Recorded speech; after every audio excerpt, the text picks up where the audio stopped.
আসসালামু আলাইকুম। ছোট্ট একটা গল্প বলি শোনেন।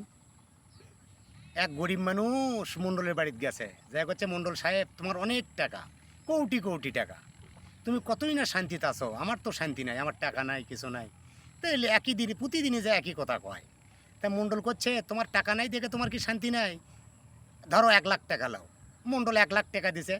মণ্ডলের একটু অনেক লোক বসে থাকে, ওর মধ্যে চোরও বসে আসলো, চোর দেখলো মণ্ডল 1,00,000 টাকা দিল, বাস চলে গেছে টাকালে গরিব মানুষ বাড়ির, যে ঘরত এখন টাকা থয় কুটি। একবার থয় তীরের মধ্যে, একবার থয় বেড়ার মধ্যে, একবার থয় বালিশের তলে, একবার থয় খেতার তলে, একবার থয় টেরত। ও টাকা লিয়া শান্তি পাচ্ছে না, যে কি হলো রে, টাকাটা থই কুটি জন মানুষ লিয়া যায়। লাস্টে বুদ্ধি করলো কি, টাকাটা ফাইন করে সুতোতে পেঁচে কানের সাথে বাঁধে তীরের ওপর দিয়ে হাতের গোড়ো টেনে থুয়ে দিছে টাকা, যে চোর এসে যেন হাত দেওয়ার সাথে আমি চেতন পামো। চোরাই কি ধর্মের কাহিনী শুনে ভাই? চোর তো ওটি দেখছে টাকা দিল মণ্ডল 1,00,000। হ্যাঁ, চোর করছে, ঘর ঢুকে দেখি চোর নিন আসার মতো ভাব হয়ে গেছে।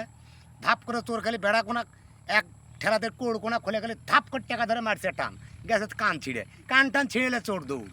এখন পরের দিনে সকালবেলা করছে, মণ্ডল তোমার টাকা আমার কান খেলো। তা করছে কি? আমি কই তুমি টাকালে অনেক সুখত আছো, কিন্তু তুমি সুখত নাই। তার কারণ আমার 1,00,000 টাকা দিয়ে আমার কানটা চোরে ছিঁড়েলে চলে গেল।